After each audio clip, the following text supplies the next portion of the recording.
We both worked for a band called Underoath, and him and I just kind of met each other simply based off necessity. I was called back to the gig after Aaron had a hiatus. He came back to drum for the band, and JJ's a friend of the guitar player, and he's super young at the time, and he was just cutting his teeth, just needing something to do. Sure. And his parents kind of like turned over like guardianship to one of the band members, and was like, he's like, hey, why don't you just come work for us? And we got great guys. We're all big brothers, right? Yeah. So we met, and we just kind of looked at each other oddly for a few days, like, what's up with you? There's 11 years between us. And I was just like, I'm here doing this. What are you doing? And then hearing him say, I'm still figuring that out. And I'm like, well, dude, let me help you cut your teeth. I've been doing this a long time. Yeah. So we hit it off.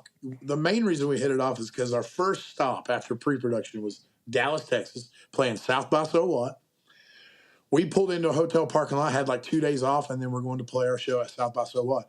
Well, when I go out on tours, I've kind of got like a tradition where I will go find, and I don't have to do it anymore. Luckily, I'm thankful for all the endorsements of guitars that I've gotten since the days of old. But in that time, I would go to some consignment store and just not spend over $20 on anything. And I just was like, hey, I'm looking for something that you're going to throw in the trash. Like something that like I can take care of all of it. Like that's what I do for a job. I take care of musical instruments. Yeah.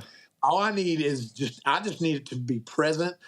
It doesn't matter what shape it's in. I'll make it do what I want it to do. I need a piece of wood about yay long with a hole in the middle, maybe like a spot to put some strings, and maybe something to do this with it. Just give me something that's close to that. And this one guy's like, I got this one for 25 or 30. I was like, nah, I always can't be over $20. Okay. I'm like, nah, I'm good. And there's a couple other spots where I have this kid goes, I've got like a guitar in my car. If you're interested, you want to look at it? I'm like, all right, how much? He's like $10. I'm like, I don't care what it is. Let's go. And he took me out there to the trunk, and dude, sure as the world, little parlor guitar, some no name. I don't even know. This had some weight to it. So I'm like, oh, well, this is probably a clone of some type from, whatever, China or Indonesia. But I was like, I can make this work. So I went straight down to the bus, got some super glue, found a big old rock just over somewhere. And the bridge was lifted. So that just basically means the back end of the guitar. Do you see my guitar right there? Yeah. That dark spot above my finger, that's the bridge, right? Right.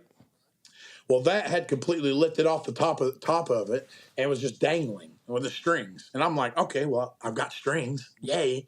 But I've got to fix this bridge back on here. Yeah. So I took a bunch of super glue, scraped off as much as I could of what was left, took some super glue, dumped it all around there, and just took that bridge, put it on top of the guitar, and set that rock on top of it, put it out in the sun, leaned against this fire hydrant, and just kind of just walked off back into the hotel.